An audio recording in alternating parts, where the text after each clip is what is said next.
Well, here we are again, Hannah, episode 3 of the TenFour podcast. Nice to see you. Hello, good to see you. So we talked a lot last time about creating a culture where kids and their families feel welcome. And we touched on the fact that sometimes, even with all the things in place, it can still be hard to get people through the doors on a Sunday. So today I would love to talk to you about outreach, meeting kids where they are in their community. And I know this is one of the key things that TenFour helps churches with. So I'm really looking forward to hearing all your wonderful thoughts and sharing some practical, actionable tips for people. I guess lots of people feel like outreach might be complicated, it might be expensive, it's probably difficult. So why should we do it? Why do you think it's important? Yeah. I mean, it's such a good question because we need to know our why. Knowing our why is what motivates us. It's what keeps us going through all those tough challenges, because let me just say it from the get-go, it's tough. There are going to be tough challenges. They will definitely come. But the good thing is it doesn't actually have to be complicated. It doesn't have to be expensive. And it doesn't have to be difficult. You just need the right heart behind it. But the reason why is honestly just so simple. It's because Jesus commands us to. Jesus gave us this final commission, which is in Matthew 28. It says, go out into all the world. He has given us that authority as well. He has given us that authority to go out into all the world. I've been given all authority in heaven and earth. Therefore, go and make disciples of all nations, baptizing them in the name of the Father, Son, and the Holy Spirit.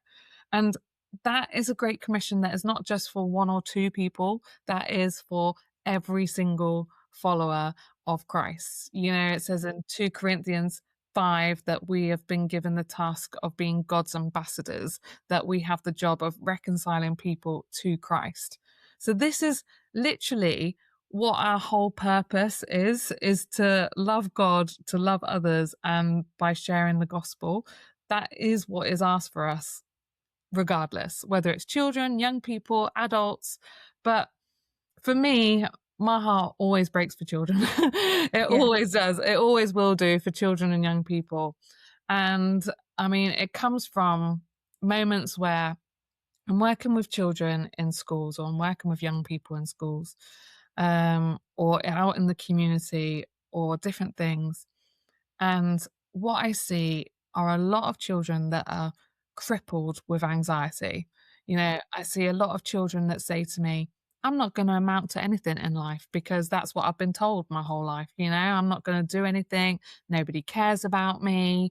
There's some kids that have got such a face of aggression as well, because that's the only way that they can survive. At the moment, there's a school that I'm going into, and one of the girls that I'm working with, she literally just has this stone cold face every single time, literally just looks at me like this. And it's like she wants to try and scare me or something, because that is how she can survive, I guess, in some ways. And actually, some of us may look at that and think, oh, she's just being annoying, she's just being naughty or something like that. But actually, if you look into the background of it all, what I see is a child that then says to me, I look after myself. My mum doesn't get out of bed. I have to cook my dinner. I have to make I have to do everything to look after myself. I have to take myself to school, all those different things. And she's 10 years old. And every time I get into those situations where I meet children and young people like that, my heart just breaks, knowing and thinking, you need Jesus. You need Jesus. You just need Jesus, because he is the hope that they all need. But what the saddest thing is now is that they probably don't even know there's a Jesus to know. They're not aware of it. They don't hear about it. They don't see it. I mean, when you were in school, Joe, I'm not sure if you know, but for me, I was there was songs all the time, Jesus was spoken about, Well, we had assemblies every day, which I know most schools don't do anymore, but we always sang hymns in assembly. That was the tradition of our school. It wasn't even a Christian school, but that's just what we did. but that's what everybody did, Mm, because we live in a Christian nation, so it mm, was something that was prominent in every single school. But now it's not shared as much. It's mm, not there as much. And so it's even more important that we are just present in our community, that we're present in that space. And if we want to have a greater impact in our area, then we need to be present. And that is literally taken from the example of Jesus himself, isn't it? Like, when he was doing his ministry, he didn't just stay in one place and expect everybody to come to him, you know? He didn't, it's not like, right, I'm in my church, they all need to come to me. I'm doing my thing. This is it. No, he right. Yeah. didn't do that, did he? No, he showed love to everyone. He moved from place to place to place, and he took time to speak to people. He took time to build relationships with people, all people as well, not just specific people, Hmm. not just, he was just authentic in his approach, and his ministry was his lifestyle. And that's where it kind of starts for every single person, is the heart behind it. The heart behind, actually, what are we doing as Christians? What are we doing as Christ followers?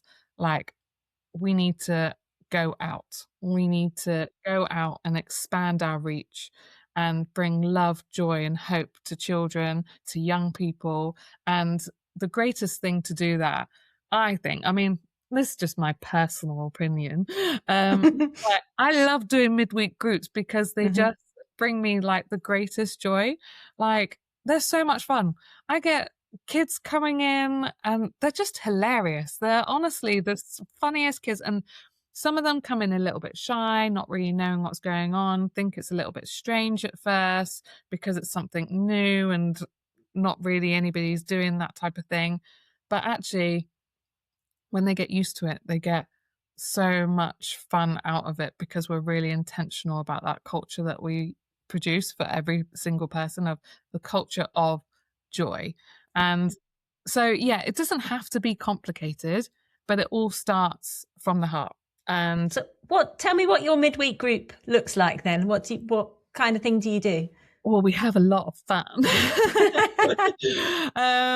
Yeah, we do like crafts, games, all those simple things and stuff as well. We do a lot of crazy games as well. Like, I'm really, really creative, always looking through Instagram reels, like all the time, for new inventive games all the Yeah, time, cool. just to see what's going on. But there's always a gospel element, like, Okay. regardless. There will always be a gospel element because, like we said in the previous podcast, is, my why is to see people come to know Jesus. And if I don't have a gospel element in that, then how are people going to know about Jesus? So it has, in that space, there's always that. And there's time for worship and praise as well. We have all those types of things. I've got to the point now with the kids that I'm like, are you ready to praise Jesus? And they'll all go, yeah, like really Awesome. crazy. And it's so much fun, but it's taken a while to build that culture. Yeah. And, we have, I think at the moment in our kids club, last night I just did one as well. We had 25 kids, and 7 of them were from our church and the rest were from the community, and they're Oh, all that's so saying, cool. "Yeah," to praising Jesus. So, That's really good. it brings me so much joy. It's so much fun. They're not necessarily kids who you would see regularly on a Sunday then. No. Those kids are bringing their friends, and Yeah. how does word get around? So I do a lot of schools work, but generally, actually, these kids have just started inviting their friends. I've been running this kids club now for 3 years now, and the first 2 years, we didn't have more than 15 children attend. And it was really, really hard then because we were like, sometimes we had less than 10. And then Mm. you're just like, okay, is this actually working? But I think throughout it all, there's always a lesson to be learnt. And I think God was just teaching us of being faithful, being obedient, keeping going. Um, and also in that time, I said to God, like leading up to last Easter, I said, right, God, I've been running this for 2 years. I've been running this for 2 years and I need something to change here. Please change Hmm. it. If you don't change it, I'm going to change what I'm doing and we'll do a different strategy. And God brought in the people and stuff, and we saw greater numbers. I've just looked for our Easter party next week, and we've already got 50 kids signed up Amazing. for our party next week. So I am just so amazed and excited to see God doing incredible things, and these kids are learning about Jesus. They're hearing about the hope that is in the world. You know, when I'm going into schools now, I'm seeing the kids that I'm working with that really struggle with things, and they're finding joy in their assemblies as well. It's Mm. all those different things. So yeah, my heart's like I said, Joe, get out in your community, go and be present. Oh, it's so much fun. Do it. So, I mean, it sounds fun. You make it sound really exciting, but I think people are a little bit scared of it. And I, Yeah. just sort of reflecting on, you know, what you said about what Jesus said. This is part of the Great Commission. I wonder if Jesus said those things because he knows it's scary. Mhm, mhm. So, what are the most common fears around starting outreach? What do you Yeah. see when you chat with people? I mean, I think it's different for everyone. Some people may struggle with the idea of like, well, what if it doesn't work? There's always that. What if people don't show up? Or maybe look at themselves and think, I don't have the ability. I don't have the cool factor. You know, when I'm working with churches, they look at me and they think, oh, Hannah, we're not as cool as you, so we can't do that. And I'm like, I'm not cool. Trust me. I'm just doing what I'm doing. Some may struggle with the idea of looking at the picture thinking, okay, we don't have any finances, we don't have any team. One church that I'm working with right now didn't even have a building, so, like, we had to hire a place and stuff. So, all those practicalities, they could think, yeah, it easily just puts you off, doesn't it? And so I'm glad that God's called me to a church to help them when they didn't have a building, because now I'm like, I've got a solution for you guys. But some people, lack of capacity. We're very good at making ourselves busy, aren't we? And stuff, you Yeah. know. And sometimes we're more busy than what we need to be. But I'm employed by the church that I work at now 2 days a week, and I'm still able to do an outreach ministry. But that is literally all I can do is an outreach ministry and my Sunday ministry, and that is it. There's no capacity to do anything else wider in the church. So what my advice to church leaders would be, if you're wanting to appoint a children's worker and you want it to have an outreach ministry, make sure that they're not involved in every other church thing going on, Right. because Yeah. do you know what I mean? It's like, think Yeah. about the capacity of what that children's worker can do. If you want a full-time children's worker, fair enough, you know, you can ask them. But even for me going into schools, I have to get funding from somewhere else to be able to do that because it wouldn't fit within my church hours. So for church leaders, it's like, think about what you want, think about what your church children's worker will have capacity for, and then go for that. Sometimes this is the hardest one to fight against, is complacency and, do I actually want to do it? Yeah. So, you know, do I actually want to change things in my church? Do I want to have children come in and maybe mess some things up because the Hmm. children are messy? This is where it takes that heart. This is where it takes the right heart posture, that deeper revelation of the Great Commission, that deeper revelation of the call that God has on each and every single one of us as Christians. But the one thing that consistently comes up, which isn't the ultimate thing, is people lack in confidence. Hmm. You know, we lack, number one, confidence in themselves, but two, confidence in God and, you know, what He can do. And a lot of us, we think, oh, it's just all on me, so therefore I Yeah. can't do it, you know? And we forget about the power that God has. And it's, if God called you to something, He's not going to call you and then just go, right, okay, you're on your own. See you Oh, later. right. Yeah. You know? Yeah. He's not just going to be like, yeah, it's fine. You're good. Well done, good and faithful servant. you carry on, I'll leave you to it. God Yeah. doesn't do that. No, you're right. He You doesn't, know? but we kind of think he will for some We reason. do. So we kind of like think it's all on us and it's all up to us. But when it comes to calling, I'm reminded of the story of Moses and look at the story of him, of when he was called. And I don't know if you've read through that story recently, Joe, but I have. And when you're reading through the scripture, the amount of excuses that Moses makes really Yeah. frustrates me. Like, It's quite funny, isn't it? he's consistently just like, yeah, but what if this? Yeah, but what if this? Yeah, but God, no, what if this? And that's the question that we all say. Who am I to do this? That's what Moses was saying. He wasn't the best speaker, but God used him, you know? Let's say he didn't have the cool factor, you know, but God used him. He had a history, a past, and God used him. But he kept asking God these questions. Well, what if it doesn't work? But what if they do this to me? Or, you know, all these different things. And God literally says, what is in your hand? Right. What is in your hand? And God used him and also did incredible things that Moses probably wouldn't even dream of, like wouldn't even think of. I'm sure that when Moses was called, he did not think that there would be like 9 plagues, like that would continue.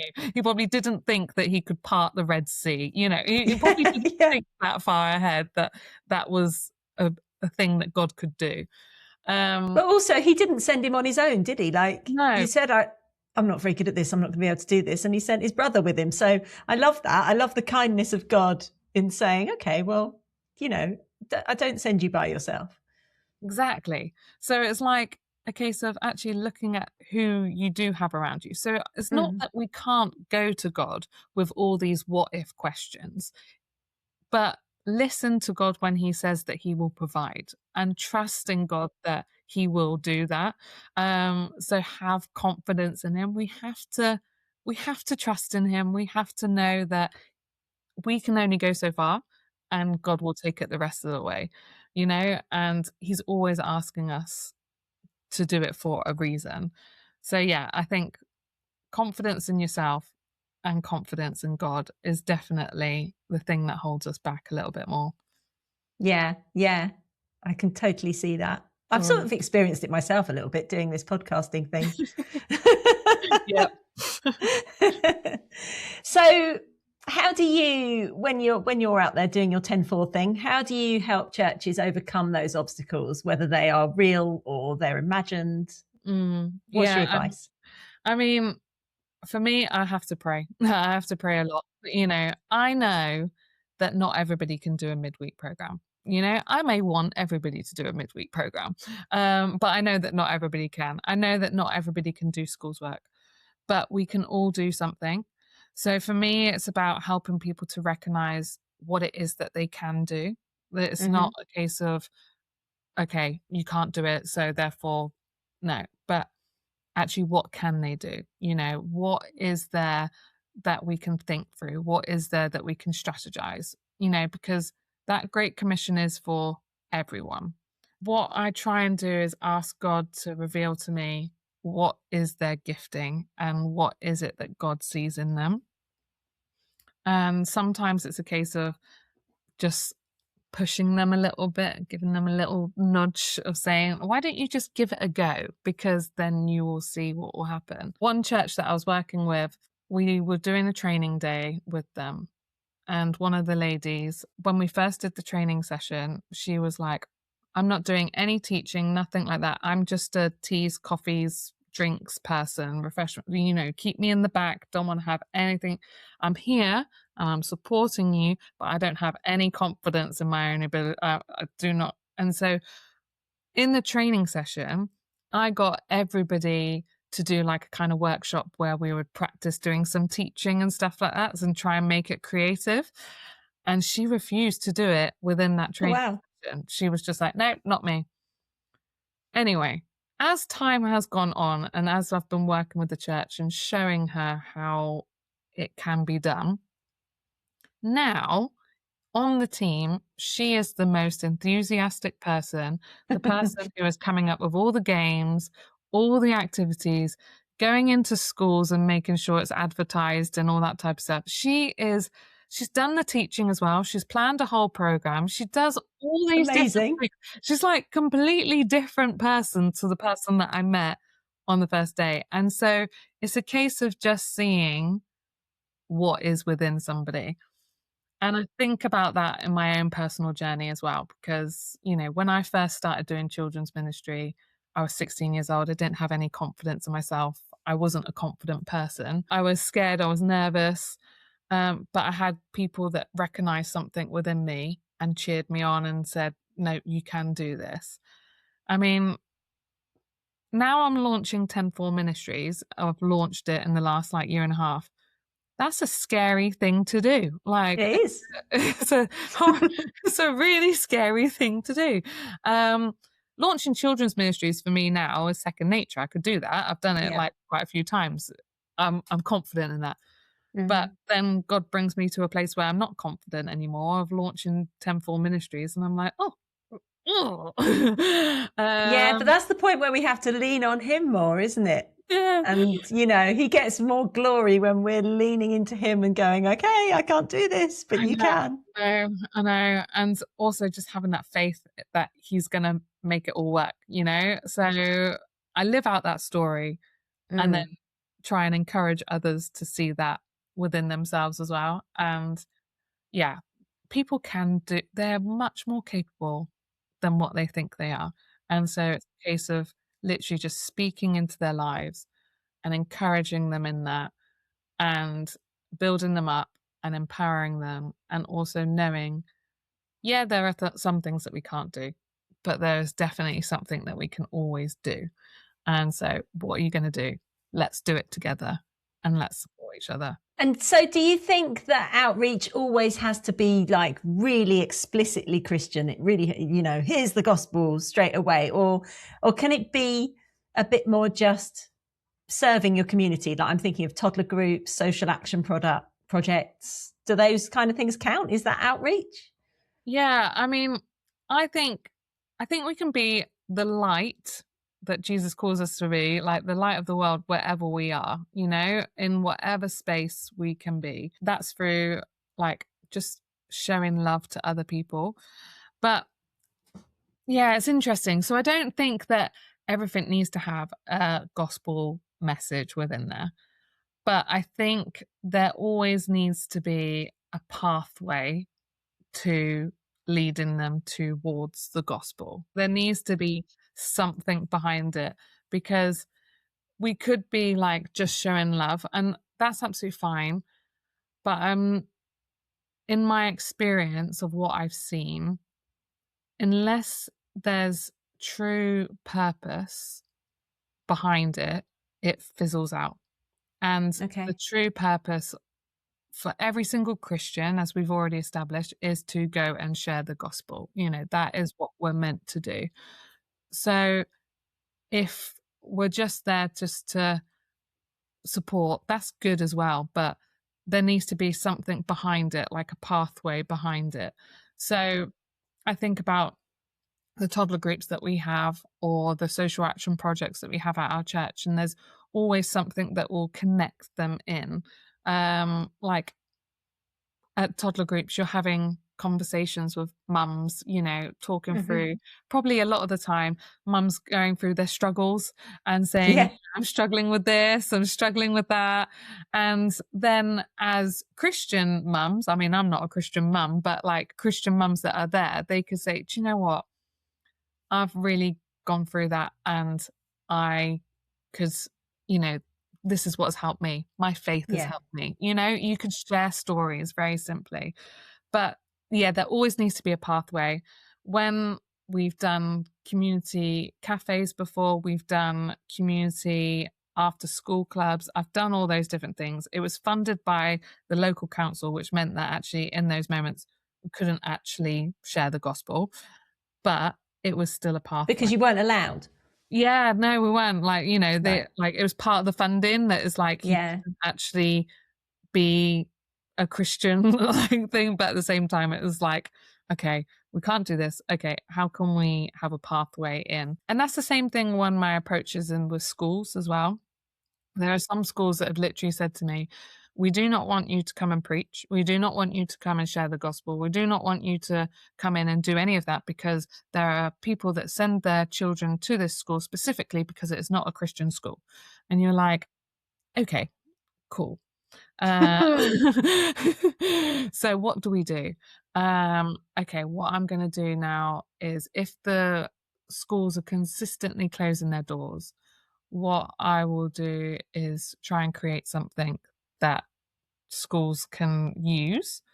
So I created an emotional resilience program, which is something that helps build trust with school as well. And also something that every school needs and every school wants. So we do that, start to build up trust with the school, and they realize that I'm not a weirdo. That's always a good thing to know. Yeah. I'm not a weird Christian that is coming in and just going, like, I'm a normal person. And then I approach the subject of doing assemblies. They may say, we don't want any gospel thing. And I'm like, that's fine. That's absolutely fine. Do you mind if I advertise my kids club that I'm doing? Generally, a lot of the time, they're happy with that. So we go into do an assembly, make it fun, engaging, talk about something that's slightly related to the gospel, like treat others how you want to be treated, being kind to others, all those different things. And then just say, kids, if you want to come to a kids club, here's the kids club, you can come along to this and stuff like that. And it's just that pathway of being able to invite people to church. And so that's the same with the toddler group. How are you then inviting people afterwards? How are you sharing those things? And then bring them to a place where the gospel can be shared openly. And that's what our midweek group is for. That's what Sundays are for. That's what all those different things are for. But we can also have those gospel conversations in our day-to-day as well. So yeah, it's all about strategy, Jo. But I'm also thinking, as you say all that, what I'm hearing is it's all about relationship. So it's about the relationships that you build with the schools or with the council or whatever. And like you say, showing them we're not weird, and building and creating space to build relationship with people in the community. So that they know you and they trust you, and then they go, well, actually, that kids club does look fun. I would send my kids to that. Or maybe I will turn up on Easter Sunday. And a lot of the parents that do come into our kids club, they go, this is great. You guys are doing a great job. Like, this is so much fun. Like, I never knew this was going on. Like, all those different comments, and parents are questioning, like wondering, what is this, And I love those questions, because then you can kind of go into those deeper conversations about what it's all about and why we do what we do. And then they start to feel that place of belonging, acceptance, all those things that we can provide as a church. And then it has a ripple effect. But our heart needs to be to share the gospel, because we need to have that deeper revelation of what the gospel message actually is. And the fact that there are so many people that do not have that hope, that do not have that, experience, that do not actually, they're not saved. So, where are they going? Let's actually be really real about it. And they need to hear about Jesus. That is what our job is to do. So, but I don't think you necessarily have the right to have that conversation outside of a relationship with people. So you can't just invite people to something and then go straight in there with it, can you? You need to meet their needs, and you need to have a conversation, and you need to build relationship. Yeah. And that's what Jesus did as well, wasn't it? He was real, he was authentic. It's all about being real and authentic. And just, building relationships, talking, being real about things, and then seeing where God leads it. So yeah. And I guess those are the things that eventually lead people to Jesus, aren't they? People have to find him themselves, essentially, don't Exactly. So imagine this scenario then. My congregation is aging, but we have a heart for children, and we really want to see more families come on a Sunday. Why would people come to us and not to the cool people up the road? Well, we're all weirdos, aren't we? Establish that. No. do you have a heart to see children come to know Jesus? You know, not just come to church, but actually come to know Jesus. If we have the right, authentic heart to see God move and to see Jesus come into the hearts of children, God will bring the right people in. And so we have to still remember the power that God has. But I'm not going to sit here naively and say, all you have to do is open up your doors and then God will bring the people in, you know? Yeah. Like, Yeah, it's not always that easy, is it? just need to open my doors and say, yeah, we've got a kids club, come along, you know? Yeah. Something needs to be appealing, you know, there has to be intentional strategy behind it. I work with aging churches and kids still come because we plan fun activities, we welcome them, we build relationships with them, which we've already established as well. We have fun. It's not necessarily just about being cool or having the cool factor. It's about the culture behind it. It's about having that sincere heart. It's about having the heart to see children feel accepted and loved and setting that culture that is right for children and young people to come into. Do you think people worry that they don't know what that culture is? Do you think they feel out of touch and think, I don't know what kids want, so I don't know how to start? Yeah, that might be the case. Yeah, that might be the real thing, you know, that they don't know. And that's where I'd say to them, get in touch with somebody who does know, you know, get in touch with people who do know. I mean, myself, I have to consistently look at what things are happening, what things are going on, you know, and change my strategy depending on what I can see happening within children and young people. So if I have to do that and I'm supposed to be in touch with it, then everybody else has to do that as well. So you just have to reach out and know that you don't need to know everything, but you can find out the answers. There's a load of like trending songs and different things like that that go on. So many times that kids request songs in my club. I haven't a clue what that song is, but Yes. they all go absolutely wild and crazy over it. And Yeah, I've been like, there. I literally look at them all like, what on earth is this? And stuff. But they're all teaching me dances. I just start doing like, have a little bit of fun with them and actually start. I don't look cool doing it, but I'm trying. And the kids love it because they think, oh yeah, like I'm teaching Hannah something. This is fun. There's loads of resources. There's loads of ideas. There's loads of things out there, but we have to actually go and learn. We have to go and do things. But honestly, just have fun with it. Like, I don't know what I'm doing half the time, you know, but the kids just teach me. And because I'm building relationship with them, because I'm there with them, then like, they're just like, yeah. I taught some kids last night at our kids club. I taught them one of those like hand clapping things that I used to do in primary school and stuff. Yeah. They loved it. They were thought it was great and stuff. It's not. Some kids looked at it were like, Hannah, what are you doing? And then other kids were like, this is the best thing ever. So yeah, and I think that's the thing, isn't it? If people feel like they're out of touch because kids are all into tech and, you know, you've got to know how to operate YouTube and all that sort of thing. Actually, kids just like playing. So do a hand clapping game. Teach them an old game that you did when you were a kid that they might not have ever seen before because it doesn't happen in the playground anymore. Exactly.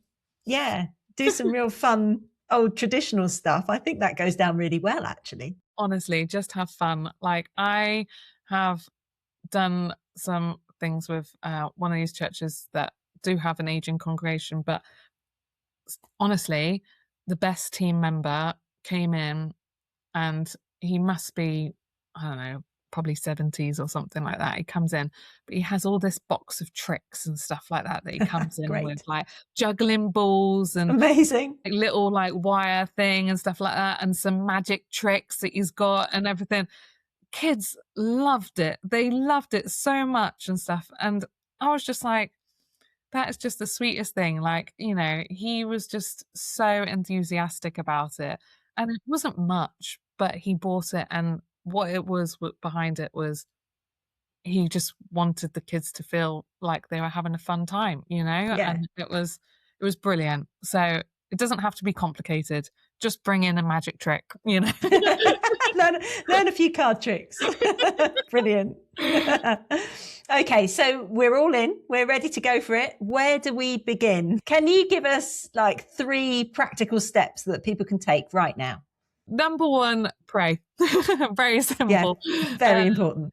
Very, very important. You know, we have to be in alignment with what God wants. What works for me might not work for everybody else.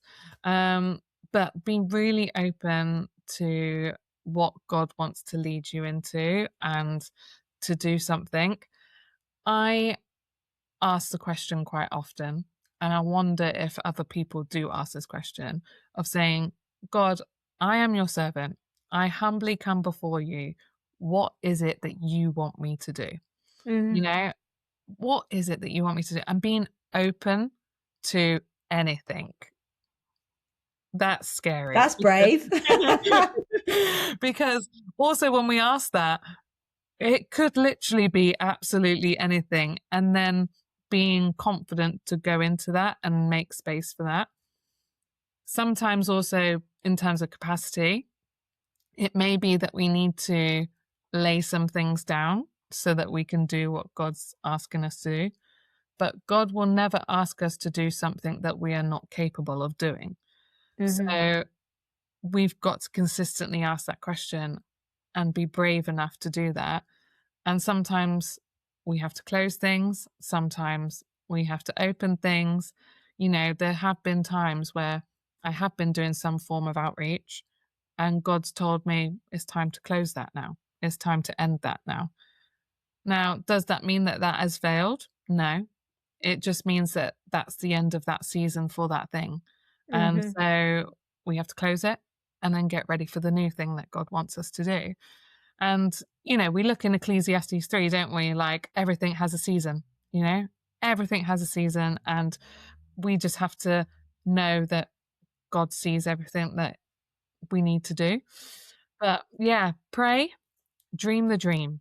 Dream. I used to get told this all the time. Dream the dream. Any dream. Write it down. Pray into it. Dream some more. Write it down. Pray into it, you know, and just go on that journey with God. So yeah, that's number 1 is pray. Great. Number 2 is bring people together. So you can bring people together to pray. Perfect. You know, perfect. But building that community, building that team, you know, meeting with other churches, collaborating with others, working in unity, being present in your community, build people and bring people together, because doing it on your own is not possible. Like we cannot do something just by ourselves. We can do something, but not to what God wants us to do. We have to move. We can't just sit with a dream and go, this is my dream. This is what God's told me to do. And just hope that it happens. Yeah, just wait for it to happen. You do actually have to take a step. You do. And quite often you don't know where that step's going to take you. You just, well, someone very helpfully said to me, just do the thing that's in front of you.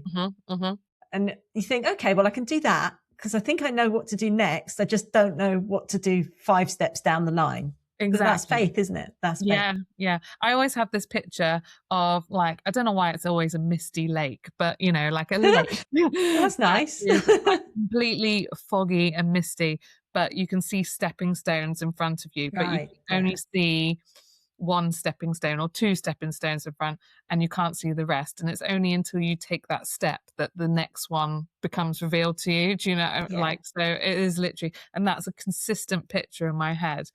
But yeah, we need to network with other people. We need to build relationships, because it may be that as you start talking about your dream and your heart for children's ministry, that somebody else has that same dream and that they could pray into it with you. And maybe as you discuss things, you realize that actually you could do it together, or, you know, that there's an opening somewhere else, or there's another network that you could connect with. And God will open doors through connecting with people and praying with people, and just wait for that next stepping stone to open. So I always say, like, yeah, just meet with people, collaborate, pray together, and just like-minded people as well. Like, just like-minded people, meet with those. So yeah, we've got pray, bring people together.